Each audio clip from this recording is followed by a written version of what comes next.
Bem-vindos a mais um episódio de Lendas Assombradas do Brasil. Hoje, vamos viajar até a pequena ilha de Colares, no Pará, onde em 1977, algo inexplicável aconteceu. Centenas de moradores relataram ter visto luzes estranhas no céu, luzes que desciam, brilhavam com cores intensas e atacavam. Eles chamaram essas luzes de chupa-chupa. Mas o que eram essas luzes? Eram OVNIs? Fenômenos naturais? Ou algo mais sinistro? Até hoje, a ciência não tem uma resposta. Vamos mergulhar nesta história que mistura medo, mistério e o desconhecido. Era uma noite quente de setembro de 1977 em Colares, uma vila de pescadores tranquila na foz do rio Amazonas. A lua brilhava no céu, e o som das ondas era tudo que se ouvia, até que uma luz vermelha apareceu no horizonte. Primeiro, os moradores pensaram que era um avião, mas a luz começou a se mover de forma estranha, subindo, descendo, pairando no ar como se estivesse observando. Dona Maria, uma pescadora local, foi uma das primeiras a ver. Era como um olho brilhante nos vigiando, ela disse. Naquela noite, a luz desceu até a vila, pairando sobre as casas de palafita. De repente, um raio de luz verde disparou contra a casa de Dona Maria. Ela sentiu uma queimação no braço e desmaiou. Quando acordou, havia uma marca vermelha em sua pele, como uma queimadura, e ela sentiu uma fraqueza que nunca havia sentido antes. Nos dias seguintes, mais pessoas relataram experiências semelhantes. Homens, mulheres e até crianças diziam ter sido atacados pelas luzes. Um jovem chamado João, que trabalhava como pescador, contou que uma luz azul seguiu enquanto remava seu barco. Senti um calor no peito, como se algo estivesse sugando minha energia, ele disse. Os moradores começaram a chamar essas luzes de chupa-chupa, porque acreditavam que elas estavam sugando o sangue ou a energia das pessoas. Médicos locais, como a doutora Velaide Cecim, examinaram as vítimas e encontraram marcas estranhas nos corpos, pequenas queimaduras e furos, como se fossem feitos por agulhas. Alguns pacientes apresentavam anemia inexplicável, mas nenhum exame conseguia explicar o que estava acontecendo. O pânico tomou conta de Colares. As pessoas começaram a abandonar suas casas, dormindo na praia ou em igrejas, acreditando que as luzes não as seguiriam lá. Mas as luzes continuavam a aparecer, noite após noite. A situação ficou tão grave que o governo brasileiro enviou uma equipe militar para investigar, em uma operação chamada Operação Prato. Liderada pelo capitão Irangê Holanda, a equipe chegou a Colares em outubro de 1977 com câmeras, telescópios e equipamentos para registrar as luzes. Durante semanas, os militares documentaram mais de 500 avistamentos. Eles capturaram imagens de luzes coloridas, vermelhas, azuis, amarelas, movendo-se de forma que desafiava as leis da física. Em uma noite, o próprio capitão Holanda testemunhou uma luz em forma de disco pairando sobre a floresta. Era maior que um helicóptero e não fazia nenhum som, ele relatou. A equipe também entrevistou dezenas de vítimas, que descreveram os mesmos sintomas: queimaduras, fraqueza e medo. Mas o mais intrigante foi que os militares nunca conseguiram capturar ou tocar essas luzes. Sempre que se aproximavam, as luzes desapareciam, como se soubessem que estavam sendo observadas. Até hoje, o caso de Colares é um dos mais famosos envolvendo OVNIs no Brasil, e também um dos mais assustadores. Algumas teorias dizem que as luzes eram naves extraterrestres realizando experimentos em humanos. Outros acreditam que eram fenômenos naturais, como descargas elétricas ou gases luminescentes da floresta amazônica.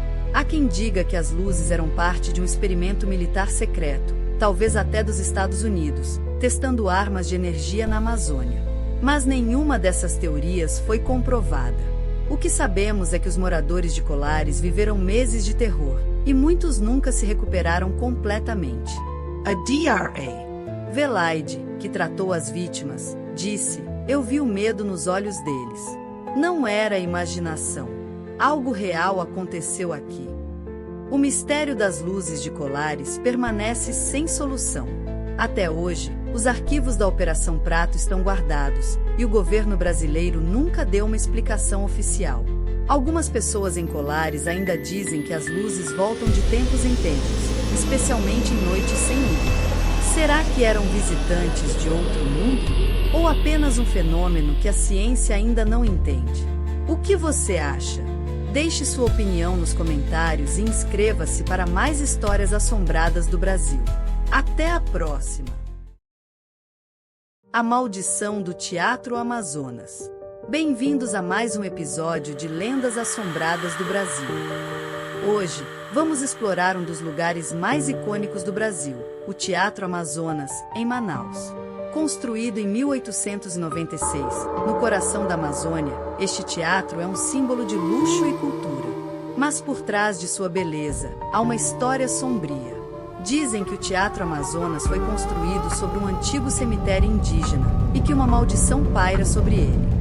Visitantes e funcionários relatam ouvir vozes, ver sombras e sentir presenças que não explicam. Será que o Teatro Amazonas é realmente assombrado? Vamos descobrir. No final do século XIX, Manaus vivia o auge da febre da borracha. A cidade era rica, e os barões da borracha decidiram construir um teatro grandioso para mostrar seu poder. O local escolhido foi uma colina no centro da cidade, mas os trabalhadores logo descobriram algo perturbador: ossos humanos. Historiadores acreditam que ali era um cemitério sagrado dos índios Munduruku, que habitavam a região há séculos. Apesar dos avisos dos indígenas, que diziam que perturbar os mortos traria uma maldição, os construtores ignoraram e continuaram a obra. Em 1896, o Teatro Amazonas foi inaugurado com uma ópera italiana. Mas naquela noite de estreia, algo estranho aconteceu. As luzes do teatro apagaram sem explicação, e um grito ecoou pelos corredores, assustando os convidados.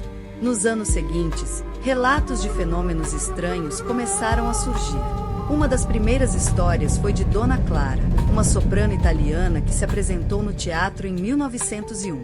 Durante os ensaios, ela ouviu uma voz feminina cantando nos bastidores, mas não havia ninguém lá.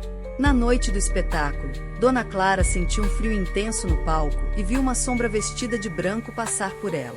Ela gritou e desmaiou, e nunca mais voltou a Manaus. Outros funcionários também relataram experiências. Um segurança chamado Seu José, que trabalhava no teatro na década de 1920, disse que ouvia passos no palco à noite, mesmo quando o teatro estava vazio. Ele também viu cadeiras se movendo sozinhas e portas batendo sem vento. A lenda começou a crescer. Diziam que os espíritos dos Munduruku, furiosos por terem seu descanso profanado, assombravam o teatro. Nos anos 1990, o Teatro Amazonas passou por uma grande reforma para receber turistas e novos espetáculos. Mas os fenômenos continuaram. Um grupo de turistas relatou ter ouvido uma música de flauta ecoando no teatro, mesmo sem haver músicos presentes. Um guia turístico chamado Pedro disse que, durante uma visita noturna, viu um reflexo no espelho do salão principal, uma mulher indígena com cabelos longos, vestida com penas. Quando ele se virou, não havia ninguém. Cientistas e investigadores paranormais visitaram o teatro, trazendo equipamentos para medir atividades eletromagnéticas. Eles registraram picos inexplicáveis de energia e capturaram vozes sussurrando em gravações, vozes que falavam em uma língua que parecia indígena. Um pesquisador disse: há algo aqui que não podemos explicar. É como se o passado estivesse preso neste lugar. Até hoje, o Teatro Amazonas continua a ser um ponto turístico famoso, mas também um lugar de mistério. Algumas teorias dizem que os fenômenos são causados por alucinações devido ao calor da Amazônia ou ecos naturais do prédio. Outros acreditam que os espíritos dos Munduruku realmente assombram o teatro, buscando vingança contra aqueles que profanaram suas terras. Há quem diga que o teatro é um portal para o mundo espiritual, conectando o passado indígena com o presente. Funcionários atuais do teatro relatam que, em noites silenciosas, ainda ouvem vozes cantando e sentem um vazio que não explicam. Um deles, Seu Antônio, disse: eu não acredito em fantasmas, mas aqui é diferente. O Teatro Amazonas é uma joia da cultura brasileira, mas também um lugar onde o passado parece nunca ter partido. Será que os espíritos dos Munduruku ainda vagam por seus corredores? Ou são apenas ecos de uma história que se recusa a ser esquecida? O que você acha? Deixe sua opinião nos comentários e inscreva-se para mais lendas assombradas do Brasil. Até a próxima! O Enigma do Mapinguari. Bem-vindos a mais um episódio de Lendas Assombradas do Brasil. Hoje, vamos nos aventurar na floresta amazônica para desvendar o enigma do Mapinguari, uma criatura lendária que assombra os povos da região há séculos. Dizem que ele é um monstro gigantesco, coberto de pelos, com um único olho e uma boca no estômago. Alguns acreditam que é um espírito da floresta, outros dizem que é um animal pré-histórico que sobreviveu até hoje. THSN, THDAN e até cientistas já relataram encontros com o Mapinguari, mas ninguém conseguiu provar sua existência. Vamos explorar esta lenda que mistura folclore e mistério. Na floresta amazônica, os povos indígenas contam histórias sobre o Mapinguari há gerações. Segundo a lenda, ele é um guardião da floresta, uma criatura que pune aqueles que desrespeitam a natureza. Os índios Caritiana descrevem o Mapinguari como um ser de mais de 3 metros de altura, com garras longas, pelos vermelhos e um cheiro insuportável que pode ser sentido a quilômetros de distância. Dizem que ele tem um único olho na testa e uma boca no estômago, que usa para devorar suas presas. Mas o mais assustador é o rugido do Mapinguari, um som tão alto que faz a floresta inteira tremer.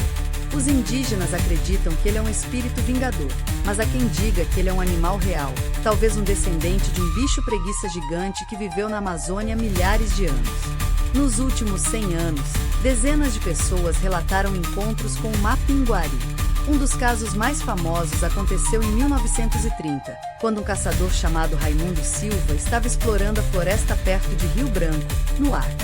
Ele ouviu um rugido assustador e sentiu um cheiro podre que o fez vomitar. Ao se virar, viu uma criatura enorme, coberta de pelos, com um olho brilhante. Raimundo correu e conseguiu escapar, mas disse que nunca mais voltou àquela parte da floresta. Outro caso foi relatado em 1994 por uma equipe de madeireiros no Pará. Eles encontraram pegadas gigantescas, com mais de 50 centímetros de comprimento, e ouviram um som que parecia um grito humano misturado com o rugido de um animal. Um dos madeireiros, seu Carlos, disse: "Eu vi algo se movendo entre as árvores, mas era rápido demais. Só senti o cheiro e ouvi o som. Nunca senti tanto medo na minha vida." Cientistas e exploradores já tentaram encontrar o Mapinguari, mas sem sucesso. Nos anos 2000, o biólogo David Ory, especialista na Amazônia, passou anos pesquisando a criatura. Ele entrevistou dezenas de indígenas e caçadores, e até coletou amostras de pelos e fezes que poderiam pertencer ao Mapinguari. No entanto, os testes de DNA mostraram que as amostras eram de animais conhecidos, como tamanduás ou macacos. David acredita que o Mapinguari pode ser um bicho preguiça gigante, uma espécie que se pensava estar extinta há 10 mil anos, mas que talvez ainda viva nas partes mais remotas da Amazônia. Outros cientistas dizem que os relatos são apenas lendas, ou que as pessoas estão confundindo o Mapinguari com ursos ou grandes felinos. Mas os indígenas insistem, o Mapinguari não é um animal comum. Ele é um espírito que protege a floresta. Até hoje, ninguém conseguiu capturar ou filmar o Mapinguari, mas os relatos continuam. Em 2019, um grupo de turistas relatou ter ouvido um rugido estranho enquanto navegava pelo rio Tapajós. Eles também encontraram pegadas enormes na margem do rio, mas a chuva apagou as evidências antes que pudessem ser estudadas. Algumas teorias dizem que o Mapinguari é uma criatura real que ainda não foi descoberta pela ciência. Outras acreditam que ele é uma manifestação espiritual, um aviso da natureza contra a destruição da Amazônia. O que sabemos é que a floresta guarda segredos que talvez nunca entendamos completamente. Os índios Caritiana dizem: se você ouvir o rugido do Mapinguari, corra. Ele não perdoa quem invade seu território. O enigma do Mapinguari é uma das lendas mais fascinantes da Amazônia. Será que ele é um animal perdido no tempo? Um espírito vingador? Ou apenas uma história para assustar quem entra na floresta? O que você acha? Deixe sua opinião nos comentários e inscreva-se para mais lendas assombradas do Brasil. Até a próxima!